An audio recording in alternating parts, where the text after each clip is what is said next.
بسم اللہ الرحمن الرحیم۔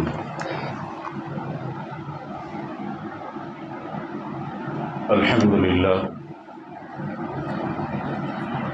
للہ وکفی وسلام علی عبادہ الذین اصطفی، اما بعد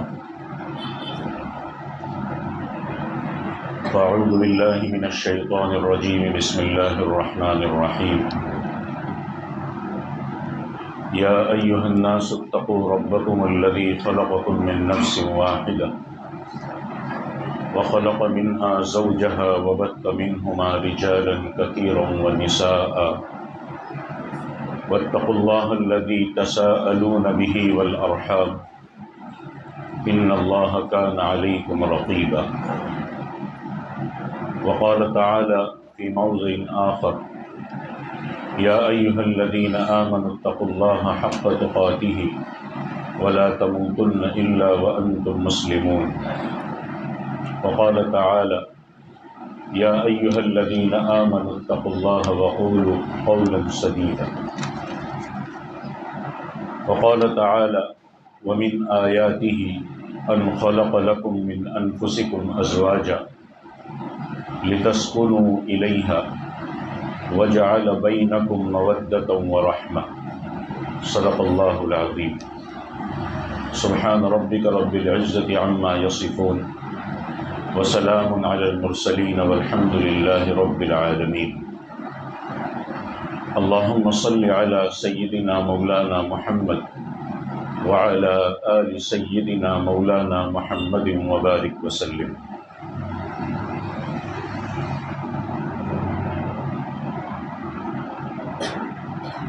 نکاح کے بعد خوشگوار ازدواجی زندگی کیسے گزاریں؟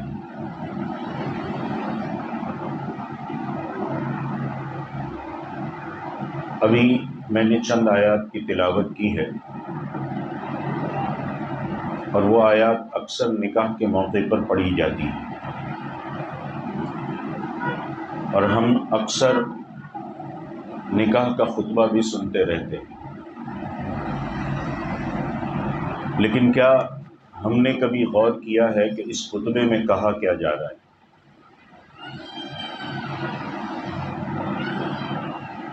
نکاح میں قرآن کریم کی جن 3 مشہور آیات کی تلاوت کی جاتی ہے، ان تینوں میں حیرت انگیز طور پر نکاح کا کوئی تذکرہ نہیں ہے، بلکہ تینوں جگہ ایک ہی مضمون پر بہت زیادہ زور دیا گیا ہے، اور وہ ہے تقوی۔ تقوی اور پرہیزگاری یہ ایک ایسا مؤثر عنوان ہے کہ اس کے تحت بہت سے مسائل خود بخود حل ہو جاتے ہیں۔ اللہ رب العزت نے نکاح کے خطبے میں تقوی اور پرہیزگاری کا حکم ارشاد فرما کر اس جانب توجہ دلائی ہے کہ میاں بیوی ایک خوشگوار ازدواجی زندگی اور ایک پرسکون گھر اس وقت بنائیں گے جب دونوں تقوی اور پرہیزگاری کے زیور سے آراستہ ہوں، اور ان دونوں کو اپنے ہر عمل کی جواب دہی کی فکر ہو۔ اللہ رب العزت کے یہاں جواب دینے کا احساس یہ ایک ایسا پیمانہ ہے کہ اس سے سچائی اور امانت کی انتہا ناپی جا سکتی ہے۔ اگر یہ جواب دہی کا احساس اگر دلوں میں نہ رہے تو نہ دنیا کی کوئی عدالت، کمیونٹی، نہ کوئی سربراہی یا خاندان ان دونوں کو جوڑ نہیں سکتے، چونکہ میاں بیوی کا جو تعلق ہے وہ ایسا گہرا تعلق ہے کہ اس سے بڑھ کر قریب تر کوئی تعلق نہیں ہے۔ دنیا کے ہر رشتے میں سوتیلے پن کی گنجائش ہے، لیکن میاں بیوی کے رشتے میں نہیں۔ دنیا میں شاید کوئی تعلق بناوٹی یا جھوٹ کے سہارے چل سکتا ہے، لیکن میاں بیوی کا یہ تعلق بھرپور احساسات اور جذبات کے بغیر ایک مردہ جسم کے جیسا ہوتا ہے۔ اور یہی وجہ ہے کہ اللہ رب العزت نے اس دنیا میں سب سے پہلے میاں بیوی کے تعلق سے انسانی دنیا کی شروعات فرمائی۔ اب اس تعلق کے مقاصد کیا ہے، اس رشتے میں مضبوطی کیسے ہو سکتی ہے، اس حوالے سے اللہ رب العزت جو ہے کلام پاک میں ارشاد فرماتے ہیں کہ وَمِنْ آیَاتِهِ أَنْ خَلَقَ لَكُم مِّنْ أَنفُسِكُمْ أَزْوَاجًا،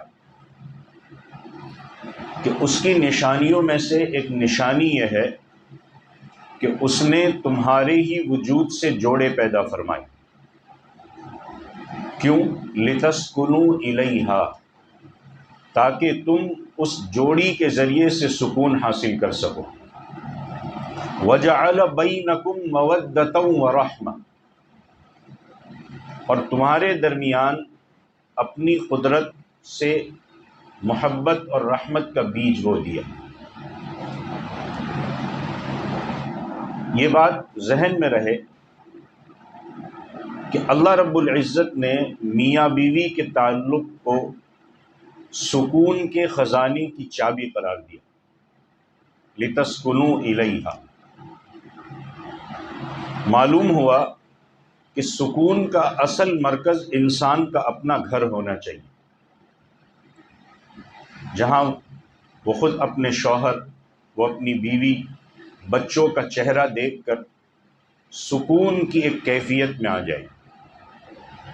لیکن اگر گھر میں سکون کی فضا نہ رہے اور گھر اینٹ پتھر اور خوبصورت نقش و نگار سے مزین ہو تو وہ گھر نہیں ہے، بلکہ وہ ڈپریشن کا مرکز ہے۔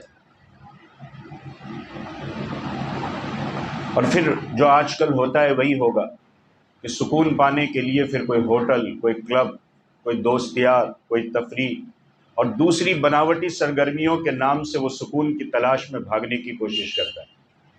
وہ چاہ رہا ہے میں سکون حاصل کرنے جا رہا ہوں، لیکن سکون وہاں بھی نہیں ہوتا ہے، کیونکہ کسی کو اپنے گھر میں سکون نہیں مل سکتا تو دنیا کے کسی کونے میں وہ پرسکون نہیں رہ سکتا۔ اب گھر کا یہ سکون کس طرح بحال ہو جائے، اس حوالے سے چند باتیں ذہن میں رکھنا بہت ضروری ہے۔ ان میں سے کچھ کا تعلق مرد کی ذمہ داریوں سے ہے، کچھ کا تعلق عورت کی ذمہ داریوں سے۔ اللہ رب العزت فرماتے کہ ہن لباس لکم وانتم لباس لہن، کہ وہ تمہارے لیے لباس کے مانند ہے اور تم ان کے لیے لباس کے مانند ہو۔ اللہ رب العزت نے اس تعلق کو ایک انتہائی بلیغ تشبیہ دے کر بات کو سمجھایا ہے کہ میاں بیوی فقط رسمی تعلق کا نام نہیں ہے، بلکہ لباس سے تشبیہ دے کر یہ سمجھایا کہ لباس انسانی بدن کے لیے کئی اعتبار سے اہم ہے۔ مثال کے طور پر ستر، عزت، تحفظ، زینت، صحت، تہذیب وغیرہ۔ جس طرح لباس ہمارے ستر کا ذریعہ ہے، یہ رشتہ بھی ہمارے عیوب کی حفاظت کا ذریعہ ہے۔ جس طرح لباس کی زینت یہ عزت بخشتی ہے، ایسے ہی یہ رشتہ عزت افزائی کا ذریعہ ہے۔ جس طرح لباس ہمیں سردی اور گرمی سے بچاتا ہے، اسی طرح لباس بھی ہماری عزت اور زینت کا ایک مجموعہ ہے۔ ٹھیک اسی طرح میاں بیوی کا معاملہ ہے کہ ان کی عزت، ان کی ذلت، ان کا مقام ایک دوسرے سے جڑا ہوا ہے۔ ان دونوں میں ہر ایک کے ذمہ ہے کہ وہ اپنے رشتے کو دھوپ، سردی، گرمی، بارش، حادثات اور آفات سے بچا کر رکھے۔ لباس سے متعلق ایک اہم بات یہ ہے کہ ہمارے لباس پر اگر کوئی راہ چلتے کوئی کیچڑ، کوئی گندگی یا داغ لگ جائے تو ہم افسوس کا اظہار کرتے ہیں۔ اور اسے پھینکنے، پھاڑنے یا اس حصے کو کاٹنے کے بجائے بہت خیال کے ساتھ فوری طور پر صاف کرنے کی کوشش کرتے ہیں۔ ٹھیک یہی معاملہ میاں بیوی کے تعلق کا ہے کہ انسانی فطرت کی وجہ سے، اور یہ ہوتا ہے، انسانی فطرت کی وجہ سے اگر کوئی انبن، کوئی جھگڑا، کوئی اختلاف یا ناراضگی ہو جائے تو ان کو اپنے گھر کا خیال رکھتے ہوئے جو بھی پریشانی ہوئی ہے، جو بھی انبن ہوئی ہے، اس کو فوری طور پر سمیٹنے کی کوشش کرنی چاہیے۔ حقیقت میں میاں بیوی کا رشتہ ذمہ داریوں کی تقسیم کا معاملہ ہے، اور اس میں کسی ایک کو مکمل قصوروار ٹھہرانا یہ بیوقوفی ہے۔ انسان غلطی کا پتلا ہے، اور انسان کا نام ہی نسیان سے نکلا ہے، جس کا مطلب اس کی فطرت میں بھلکڑ پن اور غلطیاں کرنا موجود ہے۔ لہذا جس طرح شوہر ایک انسان ہے، اسی طرح بیوی بھی ایک انسان ہے، اور انسان ہونے کے ناطے دونوں کو اپنی اپنی کارکردگی پر نظر رکھنا ضروری ہے۔ اور یہی وجہ ہے کہ قرآن کریم اور احادیث مبارکہ اور فقہ اسلامی کے ماہرین نے دونوں کی ذمہ داریوں کے حوالے سے تفصیلی روشنی ڈالی ہے۔ اس ضمن میں سب سے پہلی بات یہ سمجھنے کی ہے کہ ہر جوڑا شکایت کی ایک لمبی لسٹ ذہن میں لیے پھرتا ہے۔ معاملات یہی سے تو خراب ہوتے ہیں، ایک لمبی لسٹ ہوتی ہے، اور جہاں کہیں ادھورا موقع ملتا ہے نا، فوراً شکایات شروع ہو جاتی ہیں، جس میں پہلی رشتہ ٹھیک جگہ نہیں کیا، خدمت میں کوتاہی، جھگڑا، گالم گلوچ، مار پیٹ، طعنے، رہائش، والدین، گھر والے، جمال کمال، بہت ساری باتیں اس میں آتی ہیں۔ غرض ہر طرح کی شکایتیں سننے کو ملتی ہیں۔ ان تمام کے بعد ایک بہت بڑا سوال یہ پیدا ہوتا ہے کہ آیا اتنی برائیاں سامنے آ جانے کے بعد آپ کس صورت حال تک پہنچتے ہیں؟ کیا آپ ان خرابیوں کی وجہ سے رشتہ ختم کرنا چاہتے ہیں؟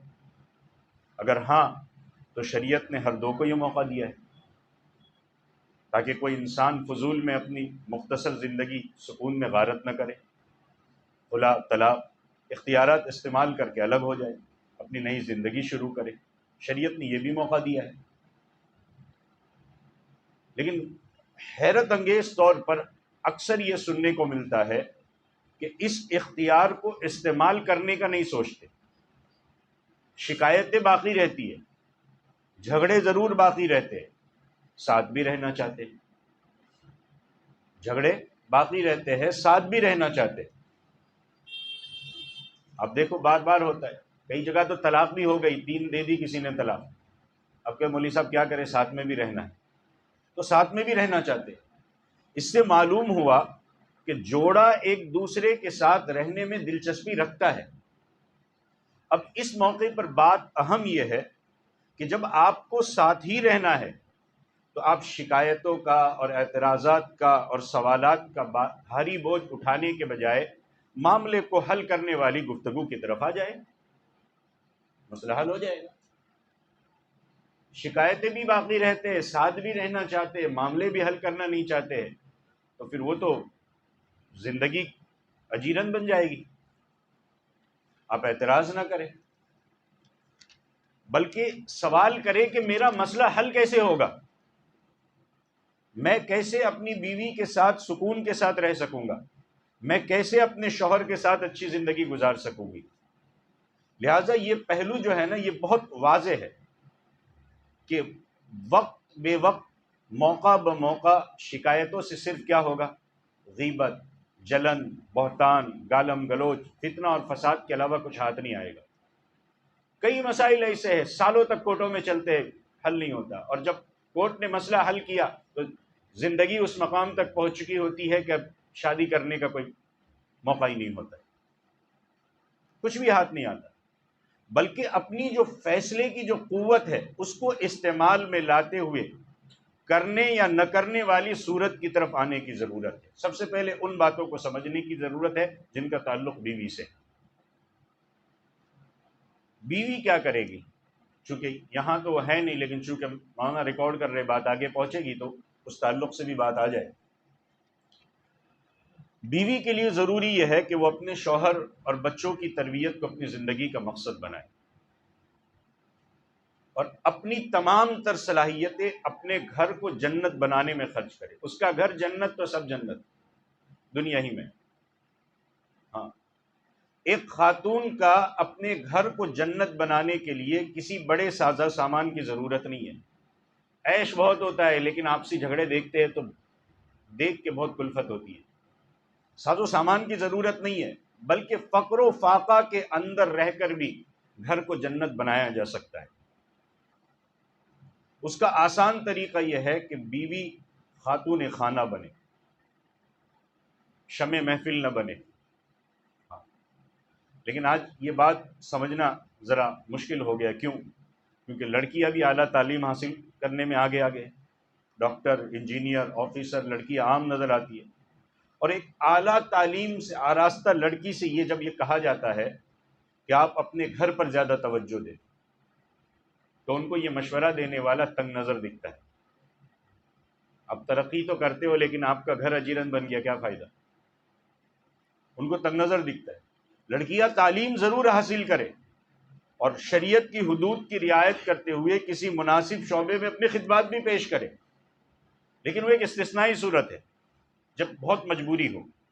جبکہ عام حالات میں آپ دیکھتے ہیں کہ میاں بیوی دونوں اپنی معاشی مشغولی کی سبب، کیسے انکم آئے، کیسے بزنس کی مشغولی کی سبب، آفس کی مشغولی کی وجہ سے اپنے گھر اور بچوں کا خیال ٹھیک سے نہیں رکھ پاتے، اور ایک ماسی رکھ کر کام چلا لیتے۔ اور وہ ماسی جس کا اپنے ہاتھوں کے کھانوں میں نہ خلوص کا جذبہ ہے، نہ اس کی تربیت میں ماں کی مامتا ہے، بلکہ وہ تو ایک ملازمہ ہے۔ گھرداری بظاہر ایک معمولی سا عنوان ہے، لیکن حقیقت میں ایک لمبی جدوجہد کا نام ہے، اور اس کے اثرات نسلوں تک جاتے۔ آپ کے بچوں جو دیکھیں گے وہی وہ کریں گے آگے بڑھ کے اپنی گھریلو زندگی میں، پھر وہ ویسا کریں گے، پھر وہ ویسا کریں گے، نسلوں تک جاتے۔ مشہور یہ ہے کہ ایک خاتون نے ایک عالم دین سے پوچھا کہ جتنے بھی انبیاء آئے سب مرد ہیں، اللہ نے عورتوں کو نبی بنا کر کیوں نہیں بھیجا؟ جواب میں انہوں نے عرض کیا کہ عورتیں نبی بن کر تو نہیں آئی، لیکن انبیاء کو جنم دینے کا صحرا انہی خواتین کے سر پر ہے، انہی خواتین کے سر پر ہے۔ نبی کریم سرور دو عالم صلی اللہ علیہ وسلم کی ایک حدیث مبارکہ میں بیویوں کو ایک مختصر مگر جامع پروگرام دیا گیا ہے، جس میں ایک نصاب کی طرح ان کی ذمہ داریاں بھی بتائی گئی۔ کیا فرمایا کہ المرأة اذا صلت خمسها وصامت شهرها واحصنت فرجها واطاعت بعلها فلتدخل من ای ابواب الجنة شاءت، کہ ایک بیوی جب 5 وقت نماز کی پابندی کرے، رمضان کے روزے رکھے، اپنی عزت اور عصمت کی حفاظت کرے، اپنے شوہر کی خدمت کرے، تو اس کو اجازت ہے کہ جنت کے جس دروازے میں سے چاہے داخل ہو جائے۔ اب اس حدیث میں آپ صلی اللہ علیہ وسلم نے خواتین کی 4 ذمہ داریاں بتائی ہیں: فرض نماز کی ادائیگی، فرض روزوں کی ادائیگی، عزت و عصمت کی حفاظت کرنا، شوہر کی اطاعت اور فرما برداری کرنا۔ اس حدیث میں آپ صلی اللہ علیہ وسلم خواتین کو ایک بہت بڑی بشارت سنا رہے کہ جنت کے تمام دروازے ان کے لیے کھل جائیں گے، لیکن بدلے میں کسی لمبی چوڑی عبادت کا نہیں کہا جا رہا، بلکہ فقط فرض کی ادائیگی، جس میں نماز اور روزے کی فرض عبادت ہے، اپنی عزت کی حفاظت، جس میں پردہ خاص طور پر شامل ہے، اور آخری اہم بات اپنے شوہر کی خدمت۔ اور شوہر کی خدمت وہ تمام کام آ جاتے ہیں جو ایک بیوی اپنے گھر میں انجام دیتی ہے، جس میں بچوں کی پیدائش، ان کی تربیت، کچن کا انتظام، صفائی کا انتظام وغیرہ۔ اب حیرت کی بات یہ ہے کہ جن کاموں کو خواتین صرف دنیاوی کام سمجھتی ہے کہ ہم یہی کرنے کے لیے آئے ہیں، ہم کھانا بنانے کے لیے آئے ہیں، ہم روٹی بنائیں گے، اور ایک روٹین یا عادت یا بعض اوقات مجبوری کے تحت کرتی ہے، اس خالص دنیاوی عمل کو جو وہ سمجھتی ہے دین اسلام ایک عظیم عبادت قرار دے کر اس کے بدلے جنت کی بشارت دے گا۔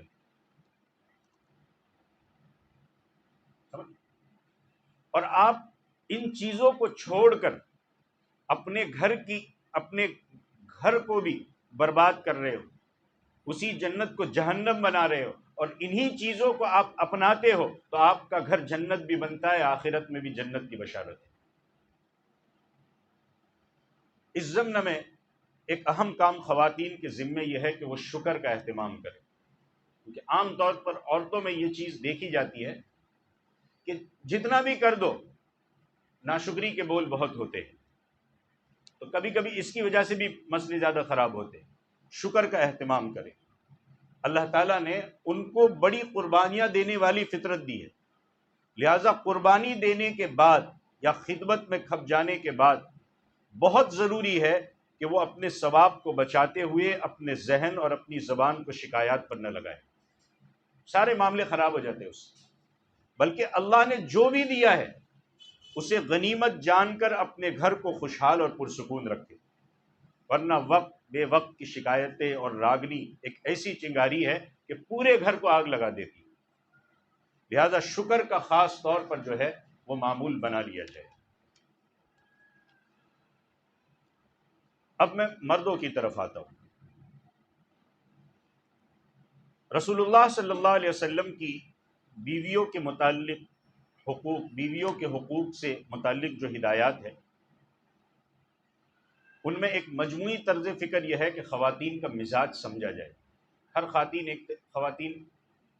ہر عورت ایک مزاج کی نہیں ہوتی، عام طور پر ایک خاندان سب کے ساتھ ایک طریقے سے ٹریٹ کرتا ہے تو معاملہ اس سے بھی خراب ہوتا ہے۔ مزاج کو سمجھا جائے اور ان سے ان کے مزاج کے موافق امیدیں رکھی جائے۔ علماء فرماتے ہیں کہ خواتین کے حوالے سے 3 باتوں کو سمجھنا بہت ضروری ہے، اور اس سے اندازہ ہوگا کہ خواتین کس مزاج کی ہے۔ ایک تو تحفظ، دوسرا ہے عزت، اور تیسرا ہے حوصلہ افزائی۔ پہلی چیز ہے تحفظ۔ بیوی اپنے شوہر سے بھرپور امید رکھتی ہے کہ میرے اور میرے بچوں کی مکمل ذمہ داری میرا شوہر ادا کرے گا، اور وہ رہائش، خرچ اور ضروریات کی فکر میں لگے بغیر اپنے گھر کو سنبھالتی ہے،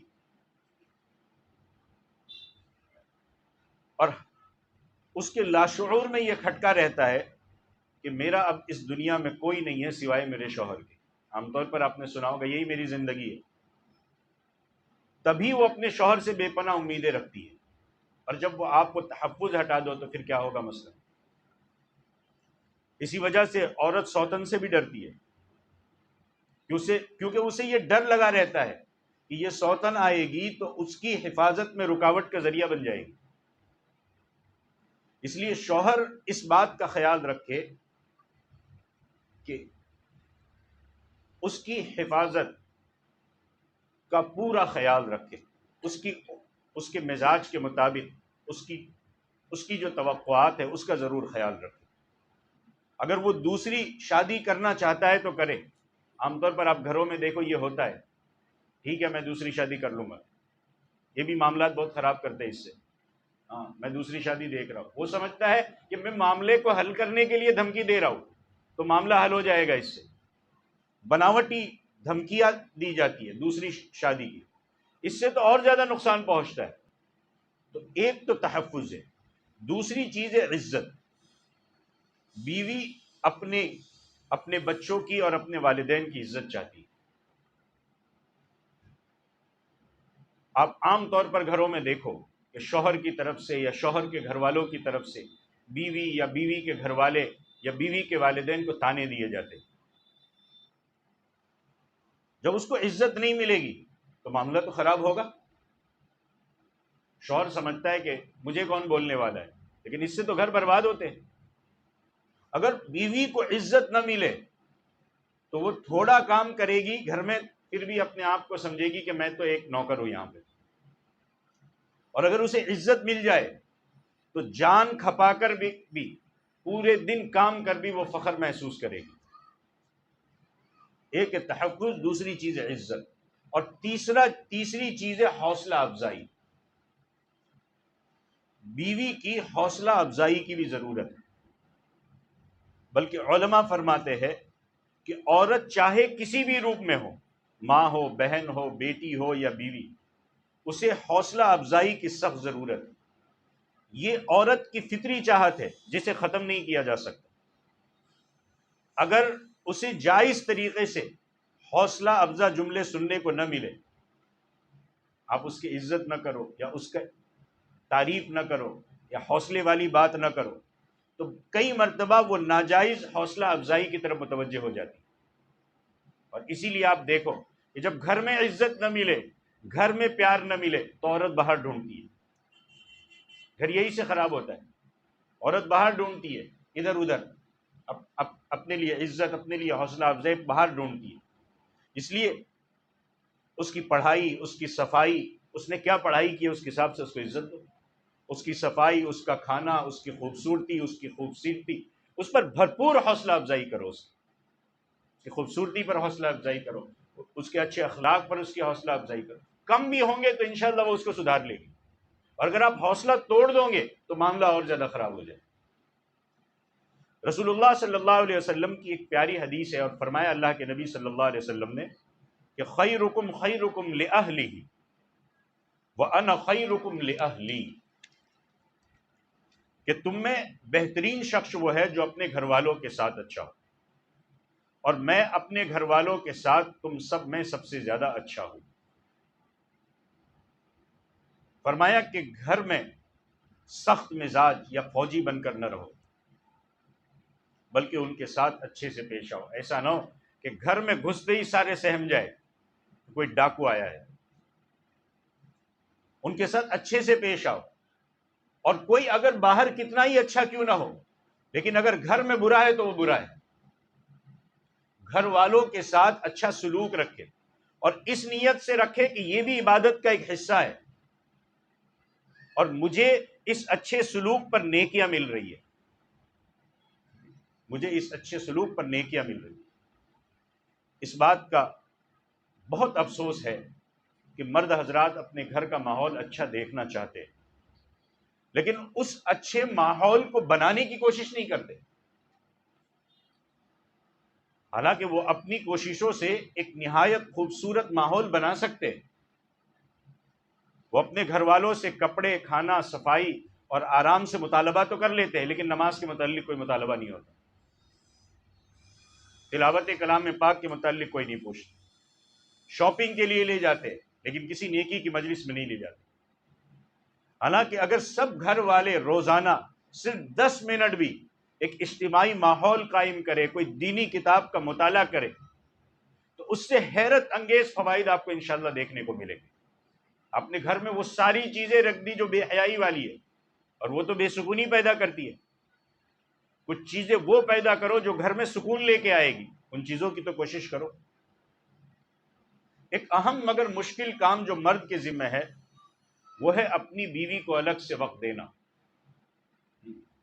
پورے دن جاب پہ رہے، اب آئے لوٹ کے تو اب دوستوں کے ساتھ بھاگ گئے، اب ہوٹلنگ میں بھاگ گئے، سیر و سیاحت میں وقت لگا دیے. کہاں سے گھر بنے گا؟ وہ تو بیچاری پوری دن انتظار کرتے ہوئے بیٹھی ہے.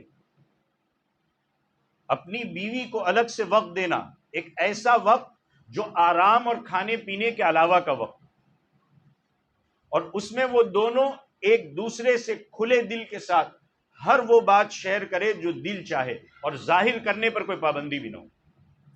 یہاں تو مرد بیٹھا ہوتا ہے، بیوی ڈرتی ہے کہ بولوں کہ نہیں بولوں، نہیں تو ناراض ہو جائیں گے. کوئی پابندی بھی نہ ہو.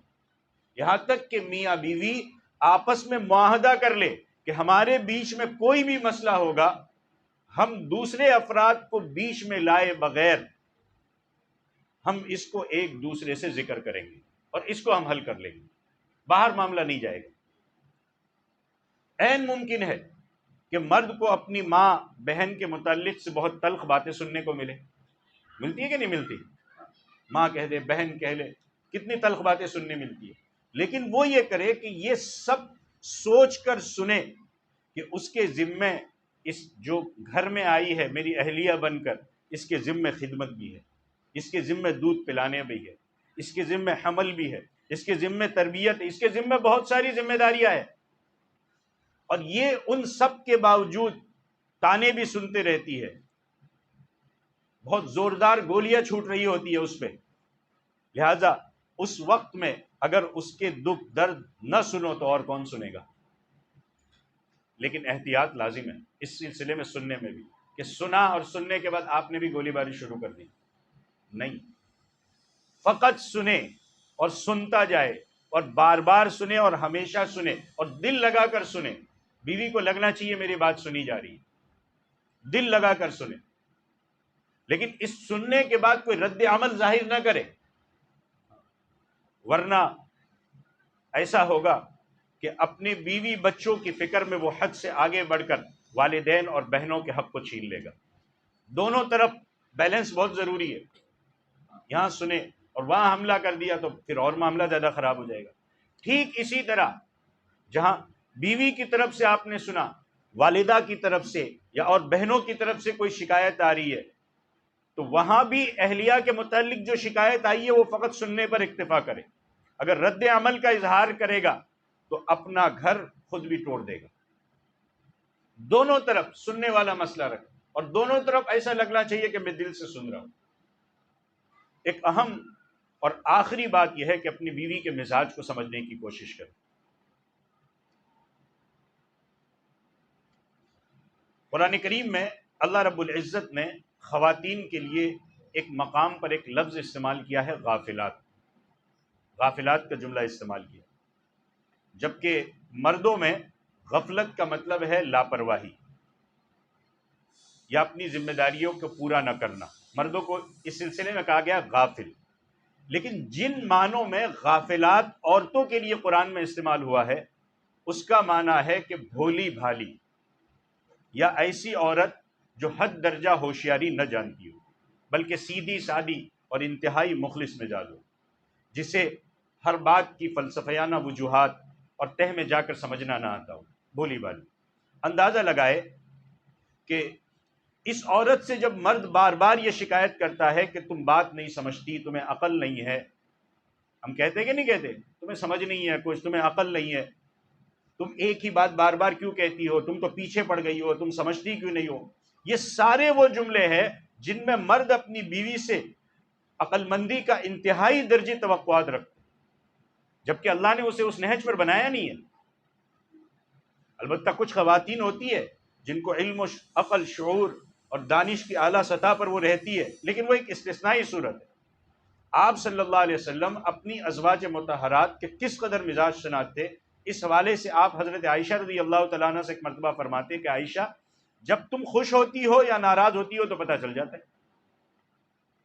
پوچھا کہ کیسے؟ آپ صلی اللہ علیہ وسلم نے فرمایا کہ جب تم مجھ سے خوش ہوتی ہو تو کہتی ہو وَرَبِّ محمد صلی اللہ علیہ وسلم، کہ محمد صلی اللہ علیہ وسلم کے رب کی قسم، اور جب تم ناراض ہوتی ہو تو کہتی ہو وَرَبِّ ابراہیم، ابراہیم علیہ السلام کے رب کی قسم۔ جواب میں ام المومنین حضرت عائشہ رضی اللہ تعالیٰ عنہ فرماتی ہے کہ ناراضگی کے عین موقع پر بھی میں فقط آپ کا نام چھوڑتی ہوں، باقی دل میں برابر آپ کی محبت رہتی ہے۔ عورت کے مزاج کو بھی آپ سمجھیے، آپ ہمیشہ اس کے پیچھے رہیں گے تو اور زیادہ معاملہ خراب ہو جائے گا۔ تو یہ کچھ گزارشات ازدواجی زندگی کے بعد آپس میں کیسے خوشی کے ساتھ زندگی گزارنا ہے، یہ کچھ گزارشات میں نے آپ حضرات کو رکھی جن کو میاں بیوی کو اس طرز پر اس کی ضرورت ہے، اور ضرورت ہے کہ تمام شادی شدہ حضرات ان اصولوں سے ایک بار ضرور واقف ہو جائیں، ان کے سامنے یہ ساری باتیں آ جائیں، ان کو سمجھایا جائے اس تعلق سے۔ ہمارے گھروں میں کئی ایسے مسئلے آتے ہیں جن میں ہم آس پاس دیکھتے ہیں، تو انشاءاللہ ان اصولوں کو سامنے رکھیں گے تو ہمارا گھر جو ہے شادی کے بعد بھی خوشگوار رہے گا، ہمارا گھر جنت بن جائے گا۔ اللہ عمل کی توفیق عطا فرمائے، آمین۔ وآخر دعوانا